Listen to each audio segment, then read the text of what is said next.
Check out FlipsideGaming.com for all your gaming needs. Use the promo code HEROES to save 10% on all orders over $10.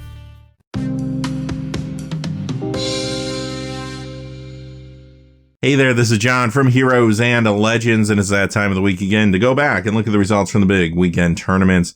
There were two big Grand Prix this week, one in Japan and one in Lyon, France. Problem is, we didn't get real good information from the one in Japan, at least any information that was translated for me into English.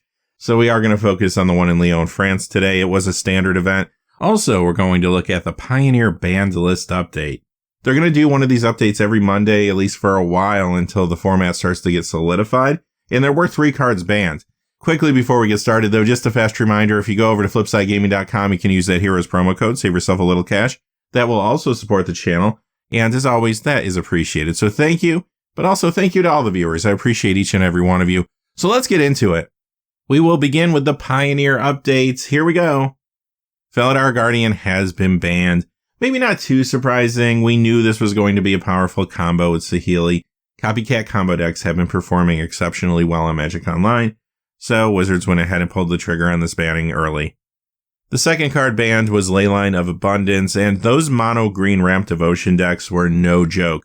As a matter of fact, a lot of people thought Oko might get banned the first week. I thought they might go down that road just to prevent problems. But Oko was really overshadowed by the fact that people weren't bothering to play blue in these decks. They were just playing the green ramp because it was really, really good. Leyline of Abundance was one of the main reasons for that, giving these decks a huge jumpstart at the beginning.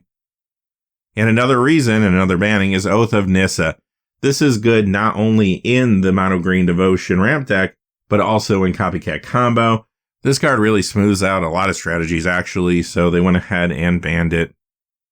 Okay, on to Grand Prix Lyon. Here's your top 8. First place, third place, Bant Food Ramp. Second place, as well as fifth place, as well as 8th place, Sultai Food Ramp. 6th place, 4 Color Sacrifice. And 7th place is Aureus Control. Obviously, Oko was everywhere in this event. It was a format warping card. You're going to see a lot of the card as we go through the deck list today.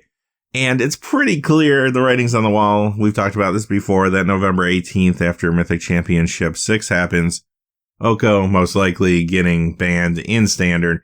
So everything's going to change again. But let's go ahead and take a look at the deck lists and focus on some of the Throne of Eldraine cards that did perform well.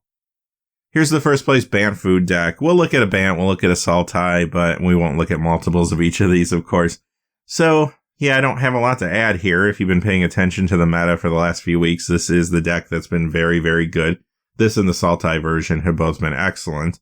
And in some ways, I think the Sultai version does have an advantage because they do have more ways to deal with other Okos, but this one obviously did win the tournament this week. So let's go ahead and look at the cards from Throne of Eldraine that are here. Oko, Thief of Crowns, Gilded Goose, Wicked Wolf, Once Upon a Time, and Castle Vantress. In the sideboard, you have Mystical Dispute.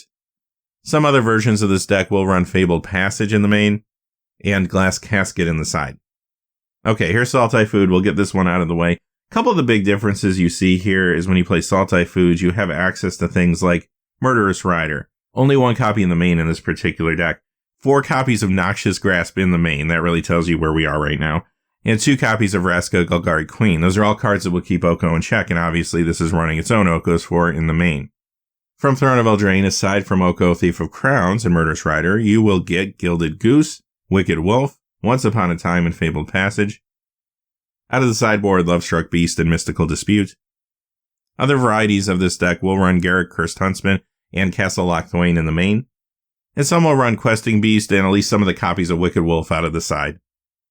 Okay, we'll skip 3 and look at something different with the 4th place Rakdos Sacrifice deck.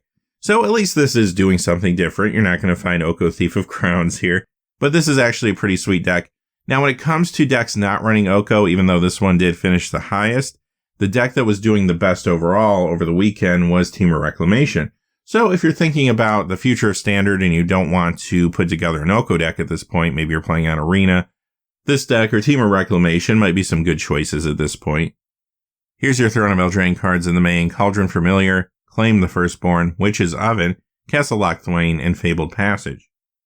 In the sideboard, you have Embereth Shieldbreaker. 6th place, 4 Color Sacrifice, very similar to the previous deck we looked at. However, one of the big differences you're going to see is under the spell section here, 4 Oko Thief of Crowns. So if you are trying to build a sacrifice deck, at this point, if you don't own the cards, I would recommend going with the Rakdos variety as opposed to this one, because you don't want to pay for Okos right now. Very, very high likelihood, like I said earlier, that that card is going to be banned in a couple weeks. Now, other than that, there are a few other differences here. Nicol Bolas Dragon God. One really interesting difference we're going to look at in just a second. So let's go ahead and, without any further ado, check out those Throne of Eldraine cards that are here. There's quite a few. Oko Thief of Crowns, like we mentioned. Cauldron Familiar, okay. Murderous Riders here. Gilded Goose, Wicked Wolf. Here's the really interesting one to me. Korvald, Fakehurst King, one of the Brawl commanders. Once Upon a Time is here.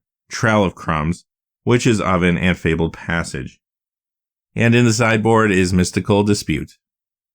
7th place is Azorius Control, another option that does not include Oko if you're trying to build something for the rest of the season. 1 copy of Agent of Treachery here in the main, 4 copies of Teferi Time Raveler in this build, 1 Mass Manipulation, 1 Finale of Glory, a whole lot of control spells. Here's the cards from Throne of Eldraine: Brazen Borrower, Gadwick the Wizened, Mystical Dispute, Castle Ardenvale, Castle Vantress, and Fabled Passage. The sideboard contains Realm Cloaked Giant and Glass Casket. Okay, let's move out of the top 8 and look at some of the other decks that performed well. This is the 9th place Simic Food deck. And as you can see, I don't want to spend a ton of time on this, very similar to the other food decks we looked at. This one just focusing, though, on green and blue. Here's your cards from Throne of Eldraine: Oko Thief of Crowns, Brazen Borrower, Gilded Goose, Wicked Wolf, Mystical Dispute, Castle Vantress, and Fabled Passage. The sideboard contains Lovestruck Beast and Questing Beast. And some main decks will run Once Upon a Time, this one didn't though. Mystical Dispute will also show up sometimes in sideboards of these builds as well. Here's the 12th place deck. It was Temur Reclamation, the one I mentioned earlier, so this is a deck I started playing a little bit on Magic Arena. Very similar build to this actually, and it's been fun. I've had a good time with it. You do have to be proactive about those end step triggers though when you have more than one Wilderness Reclamation out when you play on Arena, so just keep that in mind. But overall, this is a very good deck and actually might be one of the bigger decks in a few weeks after Oko perhaps does go away. So let's go ahead and take a look at the cards here from Throne of Eldraine. You're going to have Brazen Borrower, Bonecrusher Giant, Mystical Dispute, Escape to the Wilds, Castle Vantress, and Fabled Passage. The sideboard contains Lovestruck Beast.